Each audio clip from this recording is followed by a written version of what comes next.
Olá pessoal, tudo bem? Aqui quem vos fala é o pastor Aldomir Júnior. Estamos juntos no dia 19 de outubro de 2022, quarta-feira. Estamos juntos no nosso plano bíblico de leitura anual. Estamos no livro de Lucas, estamos iniciando o livro de Lucas, terminamos Marcos e vamos juntos, de forma progressiva, com calma, estudando e se debruçando as Sagradas Escrituras. Pega caneta, lápis, vamos anotar, sublinhar, porque é um texto rico demais.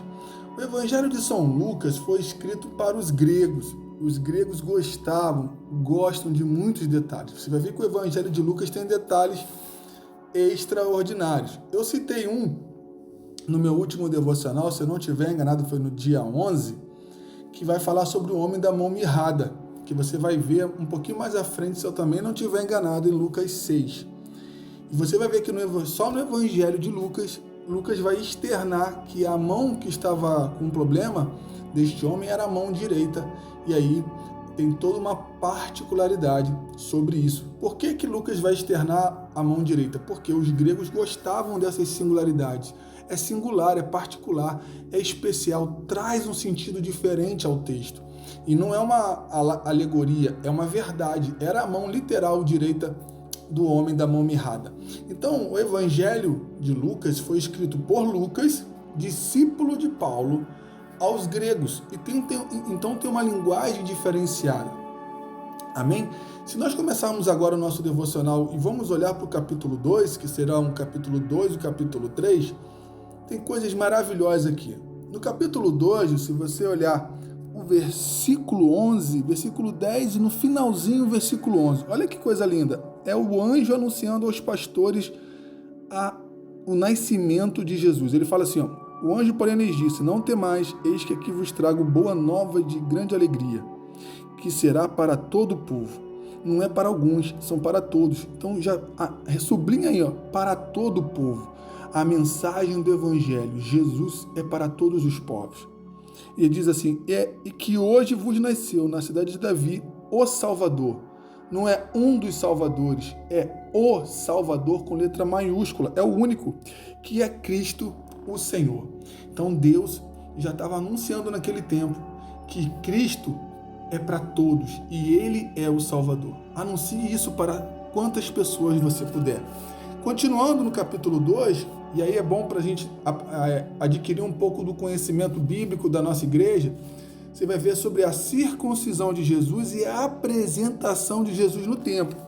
Isso está no versículo 21 e 22. Olha no versículo 22. Levaram-no a Jerusalém para apresentarem ao Senhor. Jesus foi apresentado no templo. Ele não foi batizado com 8 dias de vida. Ele primeiro foi circuncidado, né? Depois ele foi apresentado. Então sublinha aí, ó, versículo 22 do capítulo 2 de Lucas, é a base porque que a nossa igreja apresenta as crianças assim que os pais sentem no coração de apresentá-las. Nós não batizamos crianças. Quer ver uma outra coisa maravilhosa? Que é o Cântico de Simeão, no versículo 26.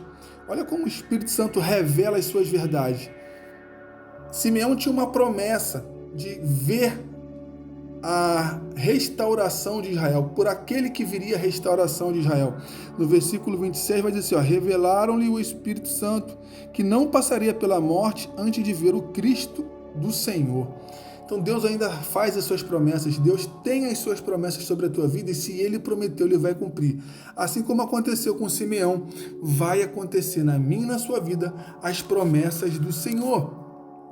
Tem uma continuação do capítulo 2, é o menino Jesus no meio dos doutores, que mostra como Jesus crescia em conhecimento e graça. E ele coloca no bolso, assim, usar um linguajar mais acadêmico, né? Pega os mestres da lei, os doutores, homens de muita idade, debruçados no judaísmo e na Torá, e Jesus, com a sua simplicidade, mas cheio do Espírito Santo, dá aula para os doutores da lei.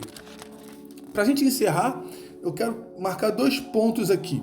Né? Se você quiser acompanhar, sublinha aí o versículo 8 do capítulo 3, tá? Depois você faz vai lá atrás no devocional no dia 6 de setembro, que eu falei sobre Ezequiel 47, que é o texto que eu vou falar sobre o fruto, né, que nós somos árvores, nós somos como árvores plantadas junto aos ribeiros de águas. Salmos 1 vai falar sobre isso, anota aí. Olha mais uma vez a palavra falando sobre fruto.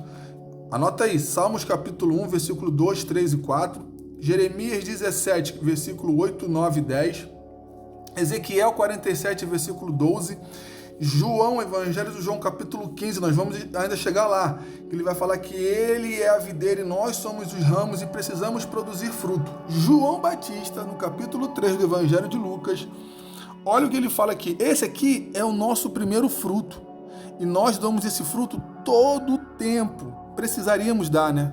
Precisamos. Se você não dá, se eu não dou, tem algum problema. Que fruto é esse, pastor?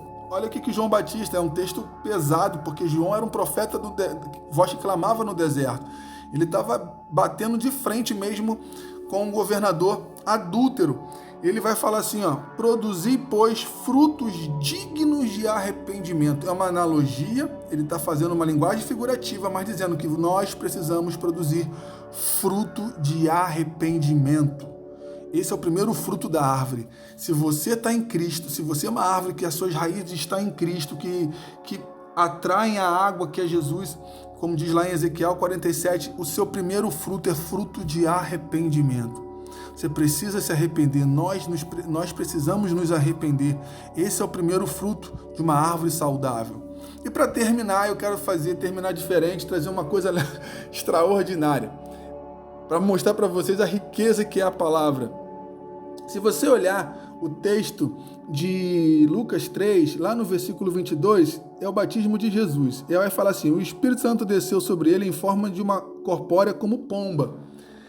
Se você olhar para Gênesis 8, que vai falar sobre a arca e Noé, Noé solta três vezes, ele solta a mesma pomba. Pode olhar lá, pode ler o texto, vai lá. Eu gosto de gerar essa curiosidade para você buscar o texto e ganhar, adquirir conhecimento na palavra do Senhor. Em Gênesis 8, Noé vai falar que as águas já estão, né, muito altas, e aí a arca vai parar e ele vai soltar a primeira pomba. A primeira pomba vai voar pelas águas e vai voltar. Isso aponta para Gênesis capítulo 1. E o Espírito de Deus pairava sobre a face das águas. A segunda pomba vai apontar para esse capítulo aqui, vai apontar para isso aqui. Ele vai soltar uma pomba, a mesma pomba, a pombinha vai voar, vai encontrar uma oliveira, vai pegar um ramo de oliveira e vai trazer para Noé. Para sinalizar, Noé, olha, já tem terra seca, a vida voltou a existir. E a terceira pomba vai apontar para Atos 2. Ele solta a terceira pomba e a última vez ela voa e não volta mais, apontando para o Espírito Santo. O Espírito Santo que está voando. O Espírito Santo que está voando. Ele está cumprindo o seu papel hoje. Então eu quero que você faça essa menção. Olha que coisa extraordinária. Deus já deixou no momento que Noé estava passando uma linha tênue da história do Espírito Santo. Ele começou com a primeira pomba que voou, está lá em Gênesis 1. A segunda, que aponta para Jesus, que ela voou e trouxe um ramo de oliveira para Noé. Jesus é a oliveira de Deus. E a terceira pomba é a pomba que ele soltou e não voltou mais. O Espírito Santo está aqui, entre nós, morando dentro de nós. Que isso, pastor? Isso mostra como Deus é soberano, como é um Deus que está no controle de todas as coisas. Ele deixou nas entrelinhas da história de Noé o que ia fazer o Espírito Santo nesse tempo que a humanidade está vivendo. Ótimo dia, graça e paz.